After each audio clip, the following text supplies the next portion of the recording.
Ici, ce n'est pas ta maison. Elle a dit ça sans hausser la voix, presque doucement, en versant du vin dans son verre. Et lui, mon fils, n'a rien répondu. Pas un mot.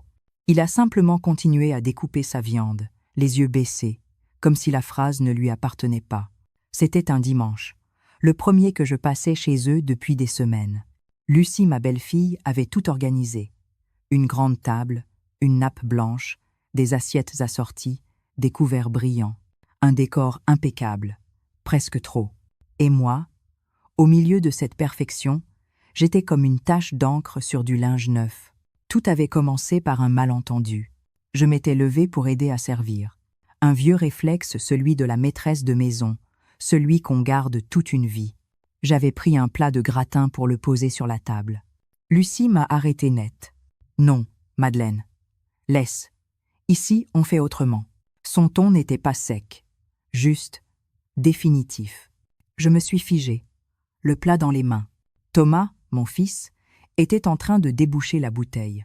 Il m'a lancé un regard rapide, presque coupable, mais il n'a rien dit. Alors j'ai reposé le plat, docilement. Je me suis rassis. Et c'est là, alors qu'elle plaçait les serviettes, que Lucie a prononcé la phrase, sans colère, sans ironie, presque comme une évidence. Ici, ce n'est pas ta maison. Le silence qui a suivi a eu un goût de fer. Je l'ai senti dans ma bouche, sur ma langue, dans ma gorge. Un goût froid, métallique. J'ai regardé autour de moi. Tout semblait figé. Même la lumière sur les verres paraissait suspendue. J'aurais voulu répondre, mais rien n'est venu. Pas parce que je manquais de mots, j'en avais trop. Ils se bousculaient, se heurtaient, comme des oiseaux contre une vitre. Et derrière eux, une seule idée. Brutale, je suis étrangère chez mon propre fils. Thomas a toussé, maladroitement, puis s'est tourné vers son assiette. Jules, mon petit-fils, n'avait pas compris.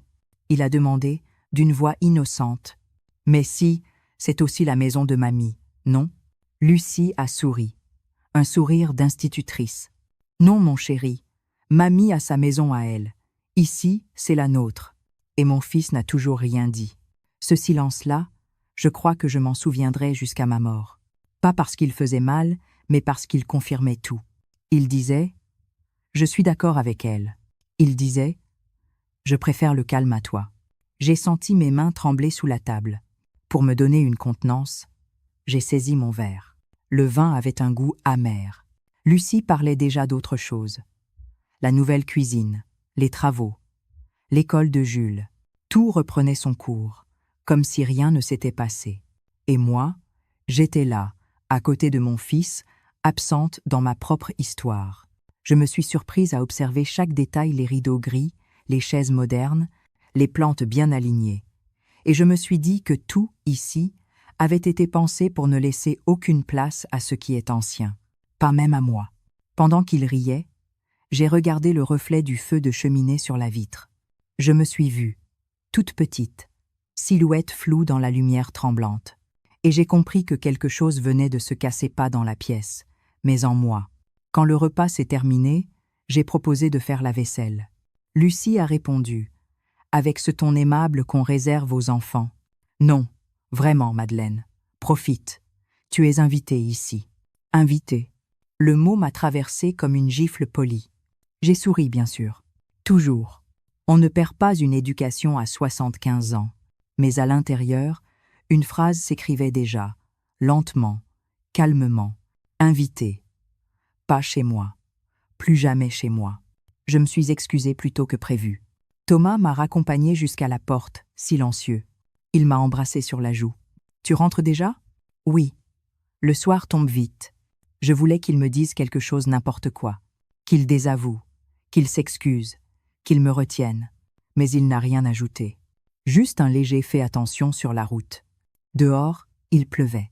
J'ai marché lentement jusqu'à la voiture. Les gouttes tombaient sur mes cheveux, froides et lourdes. Je ne sentais rien. Rien d'autre que ce vide immense que laisse le désamour lorsqu'il n'a pas de bruit. Arrivé chez moi, j'ai posé mon manteau, allumé une lampe, et me suis assise à la table de la cuisine. La même table où, autrefois, nous fêtions les Noëls, les anniversaires, les retours de vacances. Il y avait encore la nappe brodée par Pierre, Mon mari, celle qu'ils n'ont jamais voulu reprendre parce qu'elle ne va pas avec le style moderne. Je l'ai caressée du bout des doigts, et j'ai murmuré, sans larmes. Alors voilà, me voilà dehors, sans qu'on ait besoin de fermer la porte. Sur la chaise d'à côté, il y avait mon carnet vert. Je l'ai ouvert, lentement, et j'ai écrit « Aujourd'hui, à table, on m'a dit que ce n'était pas ma maison. » Mon fils n'a rien répondu. Je crois que c'est ce silence-là, et non la phrase, qui me chassera vraiment. J'ai refermé le carnet, et dans le calme absolu de la maison, j'ai entendu le bruit de ma respiration, claire, régulière. Je me suis dit que c'était le seul son qui me restait et qu'il fallait désormais le protéger. Avant que cette phrase ne vienne briser quelque chose en moi, ici, ce n'est pas ta maison. J'avais pourtant eu une vie pleine, simple et douce, une de celles qu'on bâtit pierre après pierre, sans se douter qu'un jour, tout ce qu'on a donné pourra se retourner contre soi. La maison, je la revois encore. Celle que Pierre et moi avions achetée en 1978, au bout d'un chemin bordé de platanes, juste à la sortie du village. Elle n'était pas grande, mais chaque mur avait une âme. Un jardin l'entourait, avec un figuier, un lilas et un vieux banc en pierre que nous avions trouvé à la brocante. C'est là que nos soirées d'été se terminaient, un verre de vin à la main, les doigts entrelacés.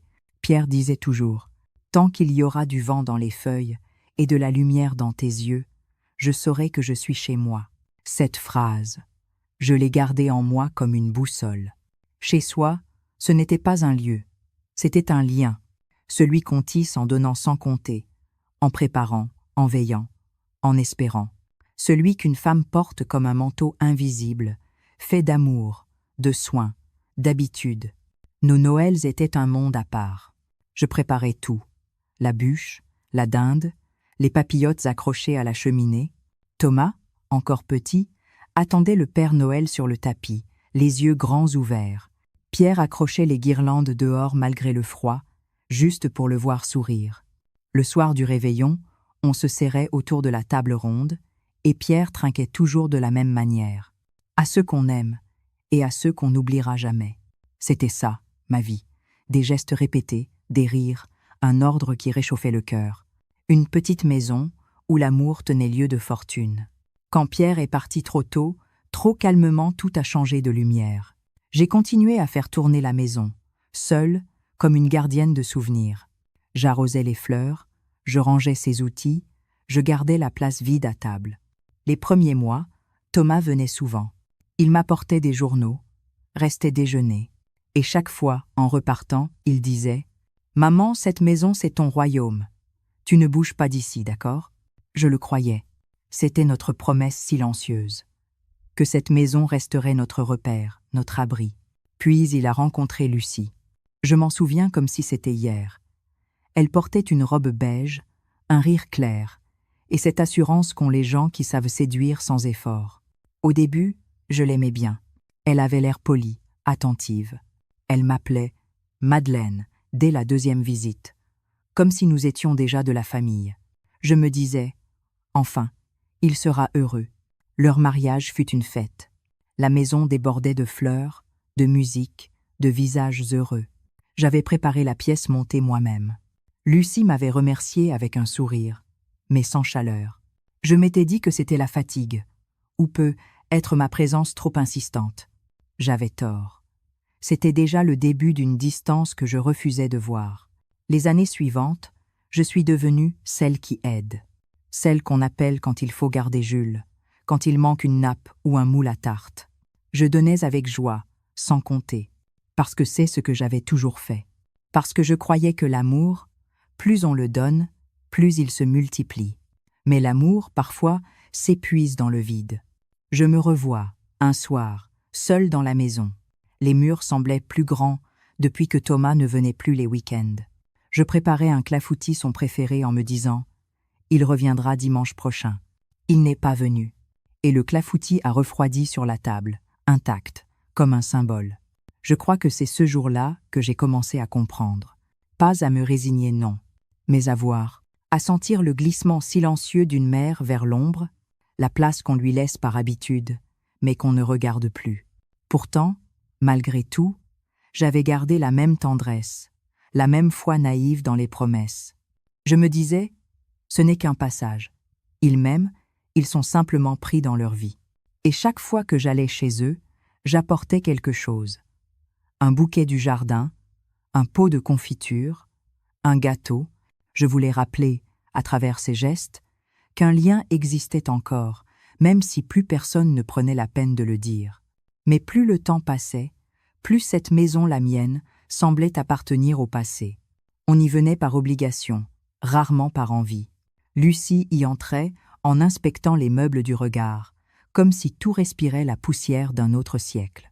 Un jour, elle avait dit « C'est charmant, mais c'est une maison de souvenirs. » Et j'avais répondu, un peu trop vite, « Les souvenirs, c'est tout ce qui reste quand on a donné le reste. » Elle n'avait pas répondu, mais je crois qu'elle avait compris qu'entre nous, il n'y aurait jamais de vraie paix. Elle ne supportait pas ce que j'incarnais, la mémoire. Et la mémoire, dans les maisons modernes, ça ne s'accorde pas avec le design.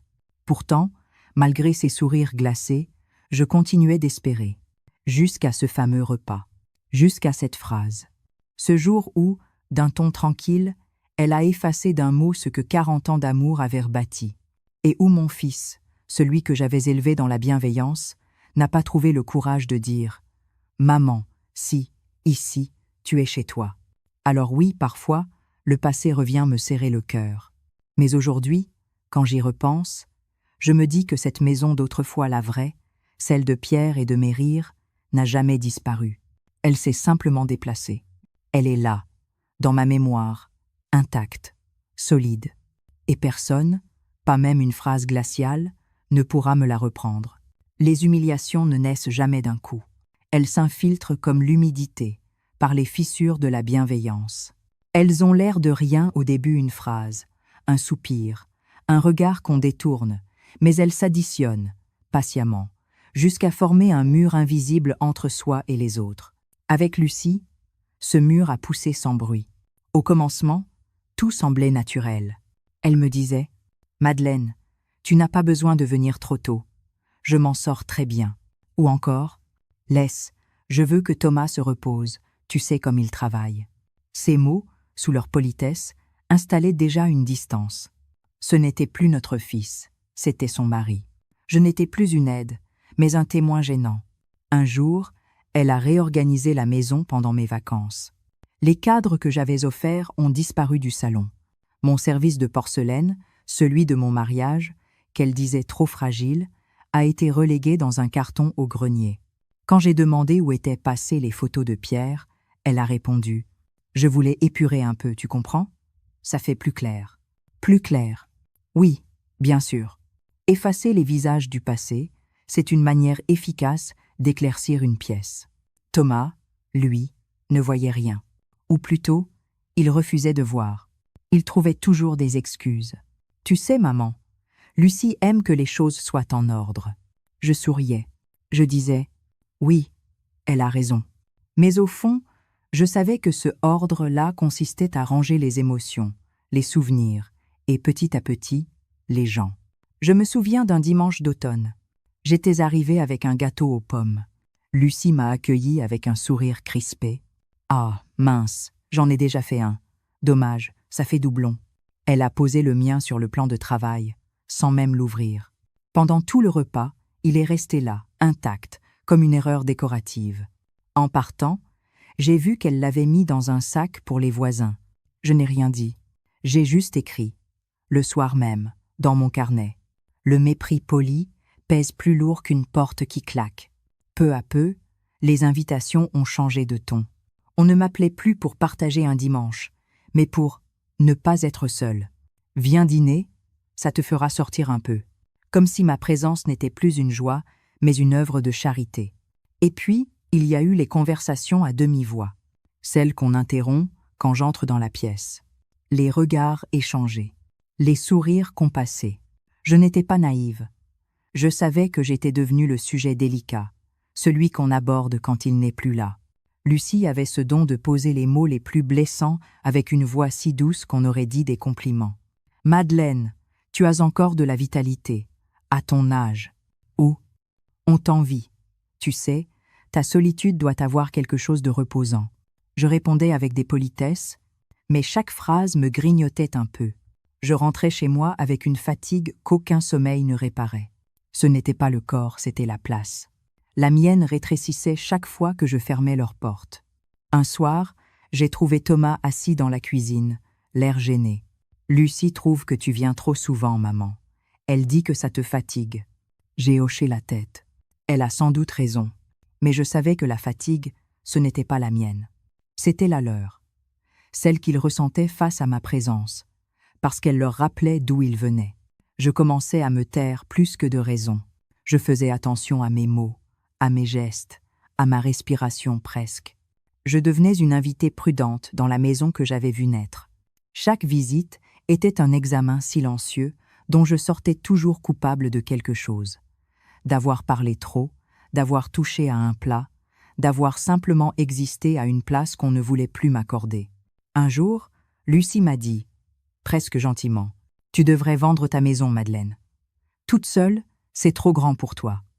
Et puis, si tu veux, on pourra t'aider à trouver un petit appartement près d'ici. » J'ai compris tout de suite. Ce n'était pas une proposition, c'était un plan. Vendre ma maison, c'était lui donner les clés de ma vie. J'ai répondu doucement. Je réfléchirai. Et j'ai réfléchi. Oui, mais pas à ce qu'elle croyait. À partir de ce jour, chaque parole, chaque geste a pris un autre sens. Je voyais clair. Je notais tout. Un mot, une date, une intonation. Je n'étais plus une victime. J'étais une observatrice. Et cette transformation, Lucie ne l'a pas vue venir.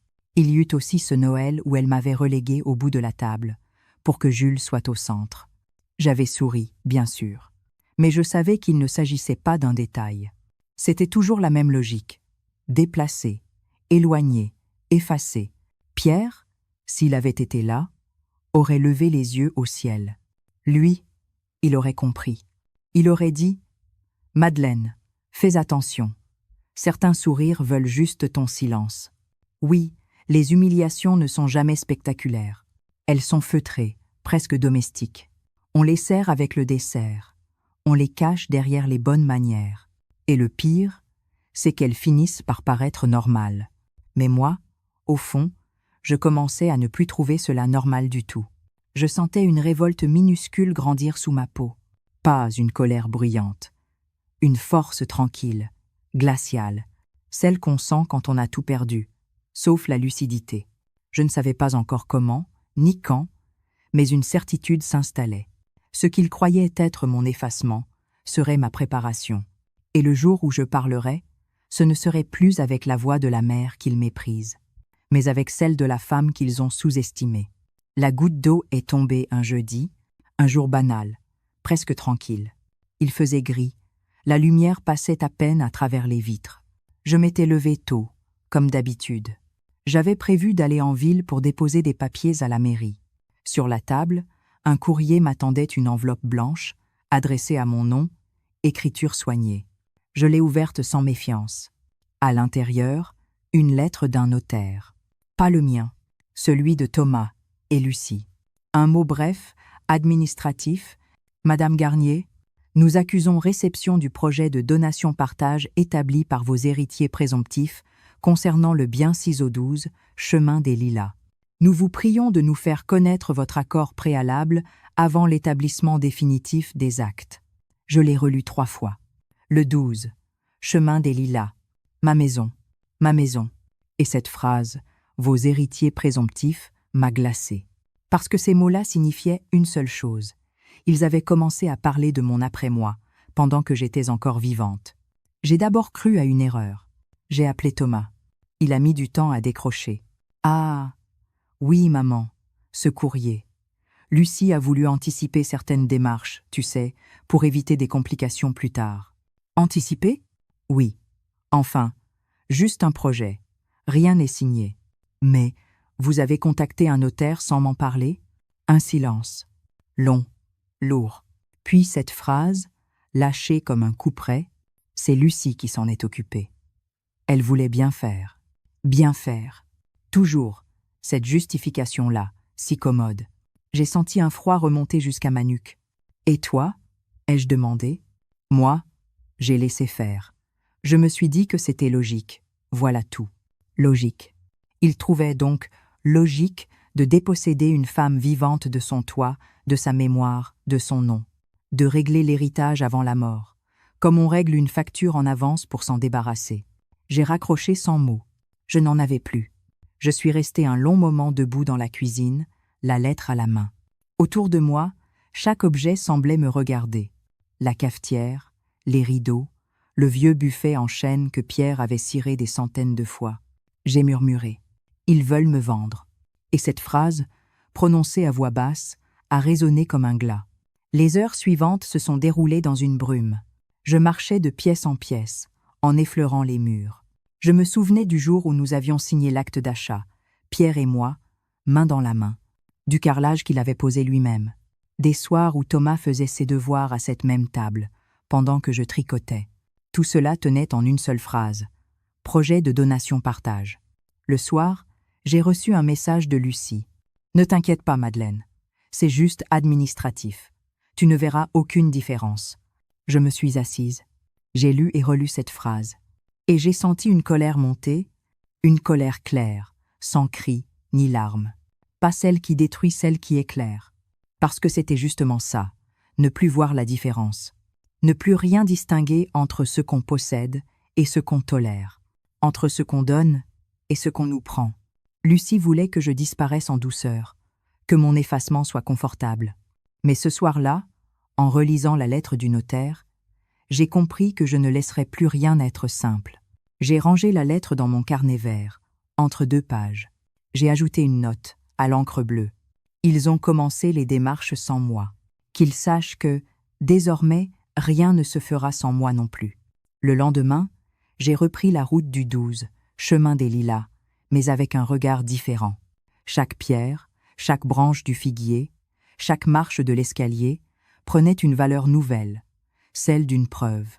Je n'avais plus seulement une maison, j'avais un dossier vivant, tangible, une mémoire matérielle qu'ils ne pourraient pas effacer avec leur stylo moderne et leur plan de notaire. Je me suis rappelé les mots de Pierre, le jour où il avait signé l'acte de propriété. « Madeleine, ce n'est pas seulement un bien, c'est une encre. Tant qu'elle est là, rien ne peut te faire couler. » Cette encre, je l'ai sentie à nouveau, solidement plantée dans le sol de la cuisine. Et j'ai su que c'était à moi de la défendre. Je n'ai rien dit à personne pendant plusieurs jours. J'ai continué à répondre aux appels avec ma voix habituelle, douce et mesurée. J'ai même accepté une invitation à dîner chez eux, le dimanche suivant. Lucie m'a accueilli comme si de rien n'était, avec son sourire d'hôtesse. Et moi, j'ai joué mon rôle à la perfection. Je l'ai écouté parler de sa promotion, de ses projets, de la nouvelle salle de bain inspirée des hôtels scandinaves. J'ai hoché la tête. J'ai souri. J'ai même fait semblant de ne pas remarquer que mes photos avaient disparu du buffet. Mais à l'intérieur, j'étais ailleurs. Je préparais déjà ma réponse. Non pas une vengeance, non. C'était trop petit pour ce que je ressentais. Ce serait une rectification, un rétablissement, un retour de l'équilibre. Ce soir-là, en rentrant chez moi, j'ai ouvert grand les fenêtres. L'air froid de février s'est engouffré dans la maison. J'ai respiré profondément et j'ai dit à voix haute « Très bien, Lucie. Tu veux tout gérer? Alors tu vas devoir apprendre à perdre ce que tu crois acquis. » Puis j'ai repris mon carnet et j'ai tracé 3 mots, sans trembler. À partir d'aujourd'hui, je signe pour moi. Cette nuit-là, je n'ai pas trouvé le sommeil. Le tic-tac de l'horloge sonnait comme une gifle lente. Je fixais le plafond, les yeux ouverts, attendant que la fatigue me reprenne, mais rien ne venait. Les pensées tournaient dans ma tête comme un carrousel dont on ne peut plus descendre. Chaque phrase entendue, chaque regard évité, chaque silence de Thomas repassait devant moi, lentement, comme des preuves qu'on aligne dans un dossier invisible. J'ai compris alors que je n'étais plus triste. Non, j'étais lucide. Et cette lucidité, après des années de docilité, avait quelque chose d'immense, presque vertigineux. Je me suis levée. J'ai mis un châle sur mes épaules et suis allée dans la cuisine. La maison dormait. Dehors, la pluie tombait en biais sur les vitres. J'ai allumé la petite lampe, celle de Pierre, et j'ai posé mes papiers sur la table. Le courrier du notaire, mes anciens relevés, les lettres de la banque, les titres de propriété, tout était là, sous mes doigts, comme les fragments d'une vie qu'on veut me voler. Je me suis servi un café noir. L'amertume m'a réveillé tout à fait. Et j'ai commencé à écrire. D'abord une phrase, puis une autre, jusqu'à remplir plusieurs pages. Je ne veux plus qu'on décide pour moi. Je ne veux plus être spectatrice de ma propre disparition. J'ai le droit d'exister autrement que dans leur plan. Je notais, j'analysais, je mettais des dates, comme si, en ordonnant mes pensées, je redonnais du sens à mon existence. Et dans ce chaos, j'ai senti une forme d'ordre renaître, celui de ma volonté. Pierre me manquait terriblement, cette nuit-là. Je lui ai parlé à voix basse, comme je le faisais parfois. Tu aurais su quoi dire. Toi, tu aurais frappé du poing sur la table, et il t'aurait écouté. Mais moi, je n'ai plus de poing. J'ai des preuves. Et c'est suffisant. Je crois que c'est à cet instant précis que la décision s'est faite. Sans éclat, sans colère. Pas une vengeance, une réparation. Je ne pouvais pas laisser mon histoire s'écrire à mon insu. Vers 4 heures du matin, j'ai ouvert le tiroir du buffet. J'en ai sorti la vieille pochette grise où je rangeais nos actes notariés. Je l'ai vidée, triée, relue, corrigée. À chaque signature de Pierre, j'ai posé mon doigt, comme pour lui dire « Ne t'en fais pas, je continue ». La lucidité, je l'ai appris cette nuit-là, n'a rien de froid. C'est une lumière qui éclaire les coins qu'on préférait ignorer. Je voyais désormais tout ce que j'avais laissé faire. Les concessions, les silences, les excuses. Chaque « ce n'est pas grave » que j'avais prononcé m'avait éloigné un peu plus de moi-même. Alors j'ai décidé que le temps des excuses était fini. Je ne leur ferai pas de mal. Je ferai mieux. Je leur retirerai le pouvoir. J'ai rédigé une liste. Petite, sobre. Prendre rendez-vous avec mon notaire, maître Perrault. Créer un compte à mon nom de jeune fille. Rédiger un nouveau testament. Informer discrètement la mairie de ma décision de ne pas vendre. En dessous, j'ai ajouté « Ne rien dire à personne avant que tout soit signé ». Je savais que le secret serait ma meilleure alliée. Lucie était une femme qui devinait tout. Il fallait qu'elle croie que j'avais cédé. Je devais redevenir, à ses yeux, la vieille femme docile qu'elle méprisait pour mieux agir dans l'ombre. À l'aube, je me suis approché de la fenêtre. Le jour se levait à peine, gris, laiteux. Sur les vitres, la pluie avait cessé. J'ai murmuré. « Tu vois, Pierre, le silence, ça peut être une arme aussi. » Puis, j'ai rangé les papiers, éteint la lampe et suis allé me coucher. J'ai dormi 3 heures d'un sommeil sans rêve. Le lendemain, quand le téléphone a sonné, c'était Lucie. « Madeleine, ça va? Tu n'as pas été trop bouleversée par cette histoire de lettres? »« Non, non. Tu as raison, c'est bien d'anticiper. » Ma voix était calme, posée. Elle n'a rien soupçonné. Je crois même qu'elle était soulagée de ma docilité. Et moi, j'ai senti une joie étrange, celle de savoir que, cette fois, le piège allait se refermer sur les véritables coupables. Le soir, j'ai ressorti mon carnet vert. J'ai écrit simplement. Quand on m'a dit « Ici, ce n'est pas ta maison », j'ai cru que c'était une blessure. C'était en fait une libération, car désormais ma maison, c'est ma volonté. Et j'ai refermé le carnet avec un calme absolu. Je n'étais plus dans la peur, j'étais dans la préparation. Le lundi suivant, j'ai mis mon manteau beige, celui que Pierre aimait parce qu'il me donnait l'air sérieuse. Il pleuvait finement, ce genre de pluie discrète qu'on ne remarque qu'après, quand les cheveux sont déjà mouillés. J'ai pris le bus pour le centre du village. Destination: l'étude de maître Perrault. Je ne l'avais pas revu depuis l'acte de succession de Pierre, plus de 15 ans plus tôt. À l'époque, je tremblais encore à chaque signature. Cette fois, j'étais d'une clarté presque mathématique. Je n'allais pas défendre mes émotions, mais mes droits. La secrétaire m'a reconnu tout de suite. « Madame Garnier, quel plaisir de vous revoir. » Je lui ai rendu son sourire, simple. « Je viens pour mettre un peu d'ordre. » Le vrai, pas celui des apparences. Quelques minutes plus tard, j'étais dans le bureau boisé de maître Perrault. Le même parfum de cire, les mêmes dossiers empilés. Il a levé les yeux au-dessus de ses lunettes. « Alors, dites-moi, qu'est-ce qui vous amène ?» Je lui ai tendu la lettre reçue du notaire de Lucie. Il l'a parcourue lentement, fronçant les sourcils. « Sans votre consentement ? C'est pour le moins cavalier. Je dirais prémédité. Il m'a écouté raconter calmement toute l'histoire. La phrase à table, la distance, le projet de donation, le silence de mon fils. Pas une fois, il ne m'a interrompu. Quand j'ai eu fini, il a refermé le dossier et dit simplement « Nous allons verrouiller tout cela, Madame Garnier, définitivement. » Je l'ai regardé, étonné de cette fermeté. Il a poursuivi « Vous êtes seul propriétaire. Tant que vous vivez, personne ne peut agir sans votre accord. Nous allons modifier votre testament, ouvrir un compte notarié à votre nom et préciser dans l'acte que la maison ne peut faire l'objet d'aucune cession anticipée. Ainsi, toute tentative deviendrait nulle de plein droit. » J'ai hoché la tête. « Faites ce qu'il faut, maître. Je ne veux pas me battre. Je veux simplement que la loi parle à ma place. » Il a souri. « La loi aime les gens calmes, Madame Garnier. Elle les protège mieux que les colériques. Nous avons tout revu. L'acte de propriété, le testament, la clause d'usufruit, le legs direct à mon petit-fils Jules, pour ses 20 ans révolus. Je signais chaque page avec un soin presque religieux. Chaque paraphe me rendait un peu de mon souffle. Avant de partir, Maître Perrault m'a tendu une copie du document. Gardez-la en lieu sûr. Et surtout, n'en parlez pas trop tôt. Je ne parle plus, maître. Je prépare.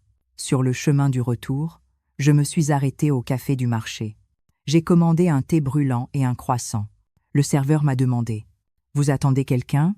« Non. J'attends la paix. » Il a souri, sans comprendre, comme tous les jeunes. Mais moi, je sentais déjà la paix venir, pas celle qu'on demande, celle qu'on décide. Les jours suivants, j'ai poursuivi méthodiquement. J'ai pris rendez-vous à la banque. Une nouvelle conseillère, Nadège, m'a reçue. Elle parlait vite, comme toutes les femmes pressées. Je l'ai laissée expliquer. Puis j'ai dit doucement « Je veux ouvrir un compte personnel à mon nom de jeune fille, Madeleine Chassaigne. Je transfère une partie de mes économies et je souhaite que ce compte reste confidentiel. » Elle m'a regardée, intriguée. « C'est pour un projet particulier ?» ?»« Oui. » Moi, elle a souri, cette fois sincèrement. « C'est un très beau projet. » Je suis sortie avec mes papiers, mon chéquier, et cette impression d'avoir repris les clefs d'une porte qu'on croyait murée. Chez moi, je rangeais tout dans une grande pochette grise. Sur la couverture, j'ai écrit « Dossier, vérité ».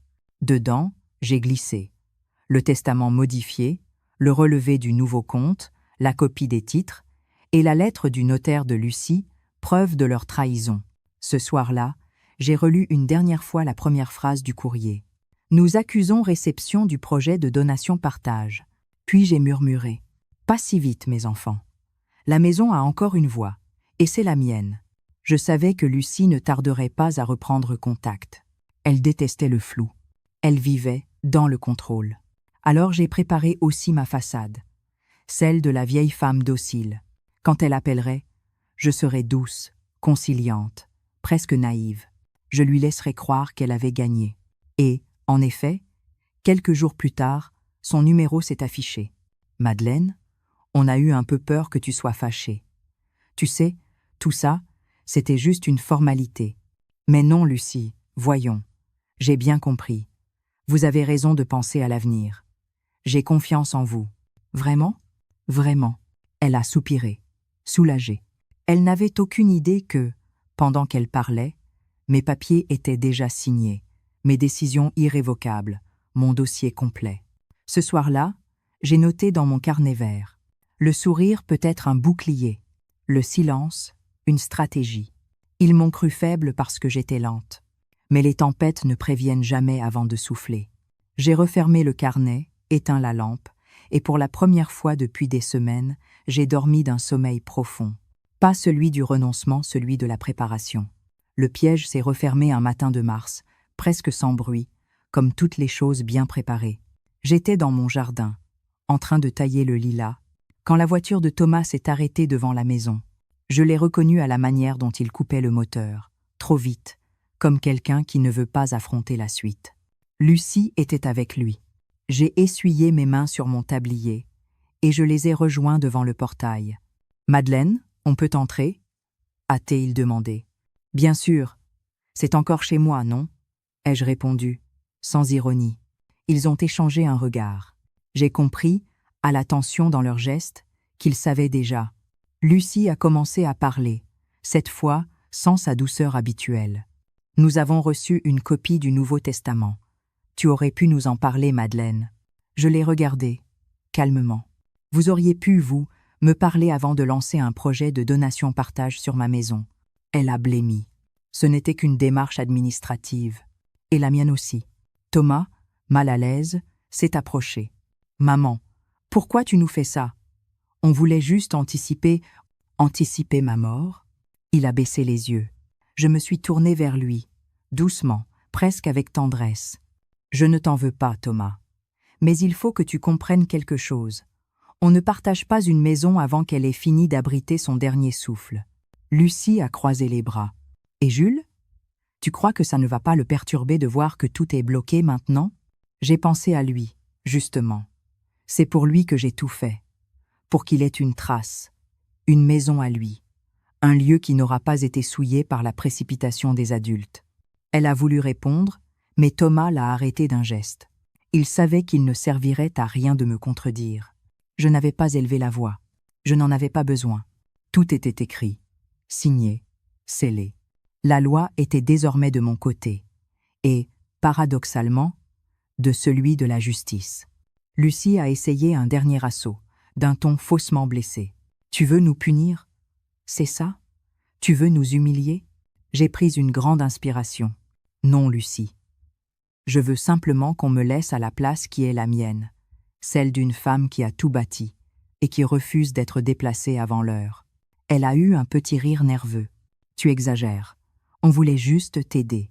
On n'aide pas quelqu'un en lui retirant la clé de sa propre porte. » Thomas a alors pris la parole, d'une voix brisée. « Tu ne comprends pas, maman. Lucie voulait organiser, prévoir. Elle aime que tout soit clair. Je n'ai jamais eu peur de la clarté, Thomas. Ce que je refuse, c'est la convoitise déguisée en ordre. » Le silence est retombé. On n'entendait que le vent dans les branches. Lucie a tourné la tête vers la maison, a balbutié. « Alors c'est fini? Tu nous exclus? » Je n'exclus personne. J'écris simplement la vérité avant qu'on la réécrive à ma place.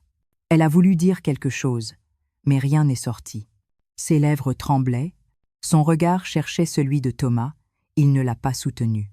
Il fixait le sol, les mains dans les poches, comme un enfant pris en faute. J'ai senti une étrange paix m'envahir. Pas de triomphe, pas de vengeance. Juste la certitude que tout était enfin à sa juste place. Je les ai raccompagnés jusqu'à la porte. Avant de partir, Thomas a murmuré. « Tu es sûr de ce que tu fais ? » « Absolument. Et toi ?» Il n'a pas répondu. Encore. Toujours ce silence qui le condamnait plus sûrement que n'importe quelle phrase. Lucie, en traversant le jardin, s'est arrêtée devant le figuier. Il faudrait vraiment l'élaguer. Ça donne une impression de désordre. Je lui ai souri. « Non, Lucie. Le désordre, c'est la vie qui continue sans votre permission. » Ils sont montés dans leur voiture. J'ai attendu qu'ils disparaissent au bout de la route avant de rentrer. Dans la cuisine, la lumière de fin de matinée filtrait par les rideaux. Sur la table, la pochette grise reposait, fermée, solide, comme un coffre-fort muet. Je l'ai caressé du bout des doigts et j'ai soufflé. « Voilà, Pierre, c'est fait. Ils ont voulu prévoir ma fin, ils viennent de commencer la leur. » Je n'ai jamais ressenti un calme pareil. Ce n'était pas de la satisfaction, encore moins du soulagement. C'était une sorte d'équilibre retrouvé, celui de la vérité. J'avais rendu les choses à leur juste mesure. L'amour au fils, la méfiance à la belle-fille, la maison à la mémoire. Le lendemain, j'ai reçu un SMS de Thomas. Quelques mots, maladroits. « Je suis désolé pour tout.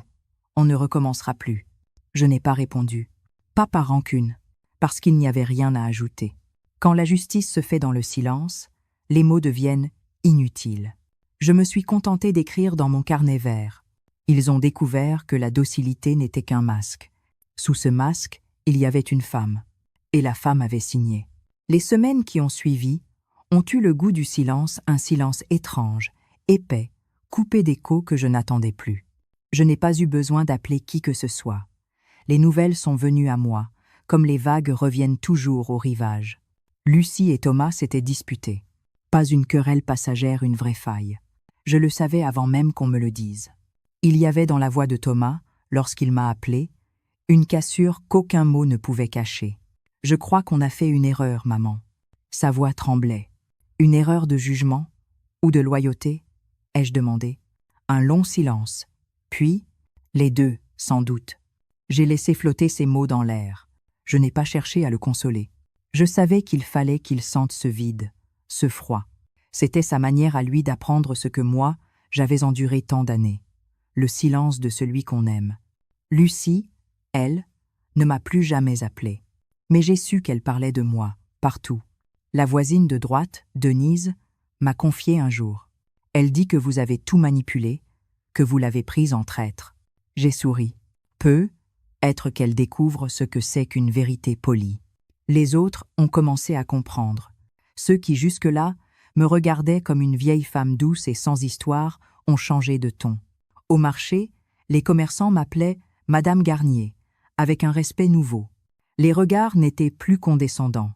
Ils étaient attentifs, presque admiratifs. C'est fou comme la justice, quand elle se fait sans éclat, impressionne davantage que le scandale. Puis les fêtes sont revenues. Noël, encore. Cette fois, je n'ai pas reçu d'invitation. Et c'était très bien ainsi. J'ai dressé une petite table pour moi seule, avec une nappe blanche, 2 assiettes, une pour moi, une pour Pierre, symboliquement, et un verre de vin. Le lilas séché dans un vase, une bougie. J'ai mangé lentement, sans musique, sans télévision. C'était le plus paisible des repas de Noël de ma vie. Mais dehors, dans leur maison moderne, j'ai appris qu'ils s'étaient disputés tout le soir. Thomas, paraît-il, avait éclaté. Tu voulais la mettre dehors, tu te rends compte? Elle t'a simplement prouvé qu'elle savait lire un acte mieux que toi.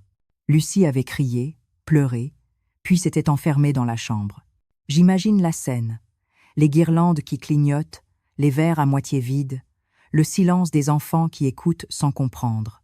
Jules, mon petit-fils, m'a écrit quelques jours plus tard une lettre maladroite. « Mamie, je ne comprends pas trop ce qui se passe entre les grands, mais moi je t'aime toujours. » J'ai pleuré cette fois. Pas de douleur, d'émotion pure. Parce que dans ces quelques mots d'enfant, il y avait tout ce que les adultes avaient perdu, la simplicité du lien. Le chaos familial s'est installé comme un brouillard. Les appels se sont espacés, puis plus rien. Et pourtant, je ne me sentais pas seule. Je savais que ce silence-là n'était pas une punition. C'était la conséquence naturelle d'un mensonge éventré. Quand la vérité éclate, elle brûle. Mais elle éclaire aussi. Lucie a perdu un peu de son assurance. Elle a quitté son emploi. Mathé on dit, pour raisons personnelles. Thomas a repris contact avec un ancien ami, a commencé à passer plus de temps dehors. Leur façade s'est fissurée lentement, mais sûrement. Moi, je n'ai rien dit. Je regardais tout cela comme on regarde un feu qui s'éteint, avec gravité, sans se réchauffer les mains. Un jour, en allant à la poste, je les ai croisés. Ils marchaient côte à côte, sans se parler. Lucie a tourné la tête en me voyant, et j'ai vu dans ses yeux quelque chose de nouveau. Non pas de la haine, mais de la honte. Elle a baissé le regard. J'ai incliné la tête, poliment, et j'ai continué mon chemin. Il n'y avait plus rien à dire. Elle avait enfin compris. La honte est une forme de miroir. Elle renvoie à chacun son vrai visage. Et moi, après des années de déformation, je retrouvais le mien. Le soir, j'ai écrit dans mon carnet vert. Je ne les ai pas vaincus. Ils se sont simplement découverts. Le lendemain, j'ai rangé mes papiers. Je n'avais plus besoin de vérifier 1000 fois que tout était en ordre. Le droit avait repris sa place. Et la morale aussi. Quelques semaines plus tard, Thomas est venu. Seul. Il est resté debout dans l'entrée, hésitant, comme un enfant qui ne sait plus où mettre ses mains. « Tu ne veux pas t'asseoir » ? « Si. » Mais je ne sais pas quoi dire. Alors ne dis rien. Il a hoché la tête, et nous sommes restés là, à boire un café sans parler. Quand il est parti, il a simplement posé la main sur mon épaule. Ce geste-là, silencieux, valait 1000 excuses. Après son départ, j'ai marché jusqu'au figuier. J'ai senti le vent frais sur ma joue, et pour la première fois depuis longtemps, j'ai ri. Pas d'un rire moqueur, d'un rire apaisé, clair, presque jeune. J'ai compris que j'avais cessé d'attendre qu'on me comprenne. Le respect, parfois, ne revient pas de la bouche des autres. Il revient du fond de soi. Il y a des matins où l'on se réveille, sans savoir que quelque chose a changé. Pas un grand bouleversement, non. Un déplacement subtil, imperceptible, comme une pièce qui, après des années, retrouve enfin sa place juste dans le puzzle. C'est ce que j'ai ressenti ce lundi-là. Le soleil filtrait à travers les rideaux de lin, la maison sentait le café et le bois ciré. Je n'avais pas reçu d'appel, pas de visite, pas de courrier. Et pourtant, pour la première fois depuis longtemps, je ne me suis pas senti oubliée. J'étais tranquille, libérée. Je me suis préparée lentement, j'ai mis mon manteau clair et je suis sortie. La rue était silencieuse, le printemps s'annonçait déjà sur les branches. J'ai marché jusqu'à la petite librairie du centre, celle où je n'étais pas retournée depuis la mort de Pierre. Le libraire, un jeune homme à lunettes, m'a salué poliment. Je lui ai demandé un carnet, à couverture bleu nuit cette fois. Il m'a tendu le plus beau qu'il avait. C'est pour un cadeau? Non, pour recommencer. Il a souri, un peu surpris. Moi aussi, j'ai souri. Parce que c'était vrai, je recommençais. Ma vie ne tenait plus à des souvenirs blessés, mais à des gestes simples. Acheter un carnet, marcher, respirer. En rentrant, j'ai ouvert toutes les fenêtres. L'air frais a envahi les pièces, a fait voler les rideaux. J'ai rangé mes vieux papiers dans une boîte que j'ai scellée d'un ruban. Dessus, j'ai écrit « Ce qui est clos n'a plus besoin d'être défendu ». Puis, j'ai repris la cuisine ma cuisine. Pas pour nourrir, pour créer. J'ai refait une tarte aux pommes, exactement comme autrefois, mais cette fois pour moi seule. L'odeur a envahi la maison, douce, enveloppante. J'ai pensé, voilà, c'est ça la paix. Ce parfum de choses simples qui n'ont plus à prouver qu'elles existent. Dans l'après-midi, j'ai pris le bus jusqu'à la mer. Je n'y étais pas allée depuis des années. Le vent, la lumière, l'horizon, tout me semblait neuf, comme si je le voyais pour la première fois. Je me suis assise sur un banc, face aux vagues. J'ai sorti le carnet bleu de mon sac. Et j'ai écrit. Je croyais avoir perdu ma famille. En réalité, j'ai retrouvé ma liberté. Les liens qu'on m'a volés, je les tisse autrement, avec des regards inconnus, des sourires offerts, des mots vrais. Un vieil homme, assis un peu plus loin, m'a adressé un signe de tête. Il tenait un livre ouvert sur ses genoux. Je lui ai rendu son sourire. Nous n'avons pas parlé. Il n'y avait rien à dire. Le silence suffisait. Le soir, j'ai pris l'habitude de marcher sur le port. Les pêcheurs me saluaient. Les enfants jouaient autour des barques. Personne ne me connaissait vraiment. Et c'était ce qui rendait ces moments si précieux. Je n'étais plus la mère de Thomas ni la belle-mère de Lucie. J'étais simplement Madeleine. Et cela, après tant d'années d'effacement, avait le goût d'une victoire immense. Parfois, je pensais encore à eux, à leur maison brillante, à leur dîner plein de faux rires. Je ne ressentais plus de colère, seulement une forme de tristesse douce comme on regarde une photo décolorée qu'on ne veut plus encadrer. Je savais qu'ils portaient le poids de leur choix, et ce fardeau-là ne m'appartenait plus. Une fois, un voisin m'a demandé « Vous vivez seul, ça ne vous pèse pas ?» J'ai répondu « Non. J'ai vécu entouré, mais dans le froid.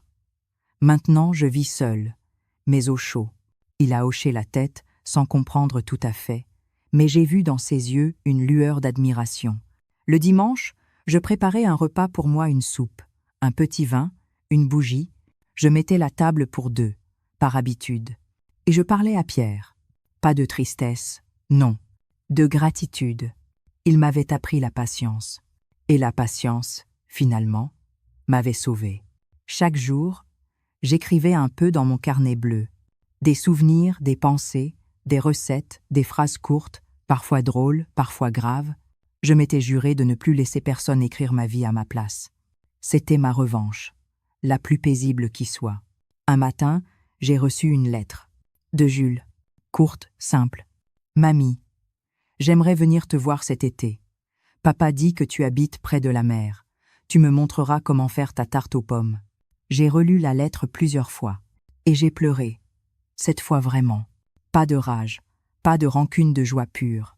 Parce que ce petit garçon, à travers ses mots, avait brisé la chaîne du mensonge. Le lien n'était pas mort. Il avait simplement attendu la vérité pour refleurir. Ce jour-là, j'ai préparé une tarte. comme une promesse tenue à l'avance.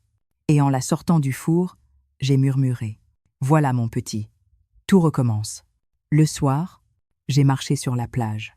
La mer brillait d'un éclat doré. Le monde semblait immense, mais enfin accueillant. Je me suis dit, je suis à ma place, dans la mienne, et cela suffit.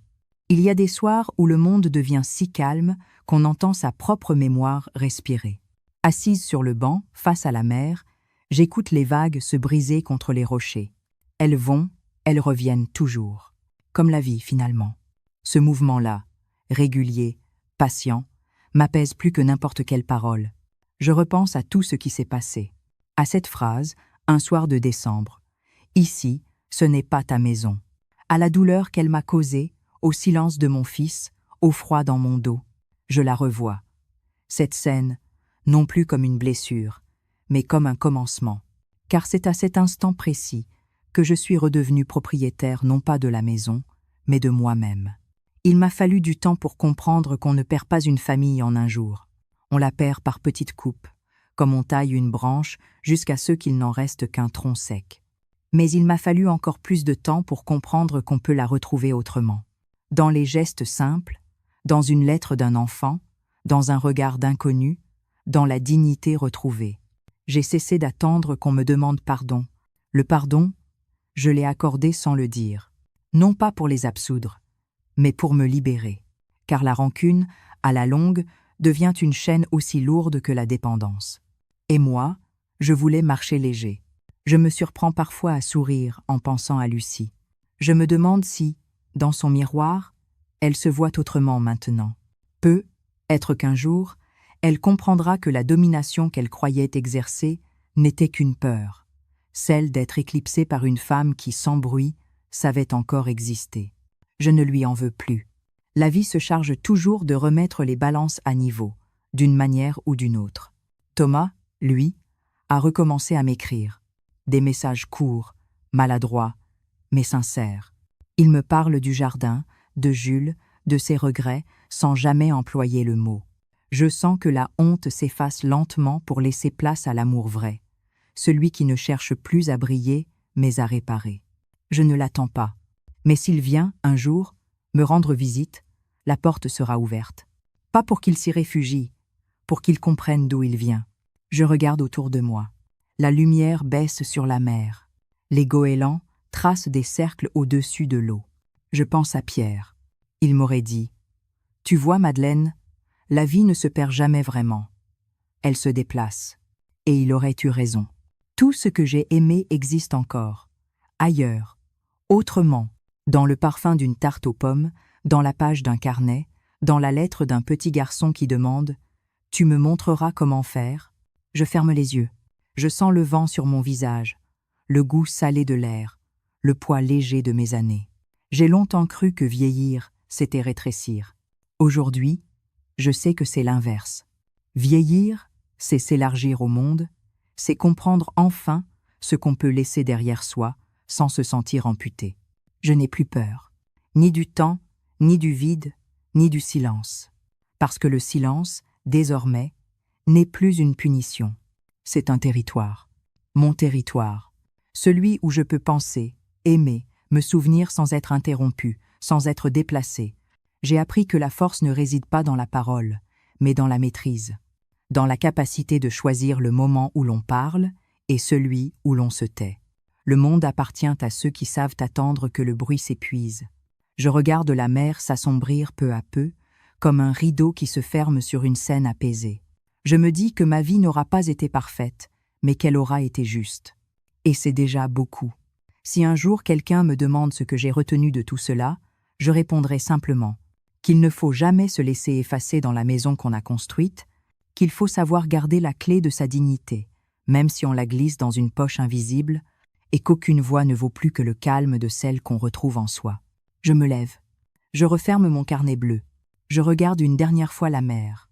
Et, à voix basse, presque comme une prière, je murmure. Le silence peut aussi être une forme de justice.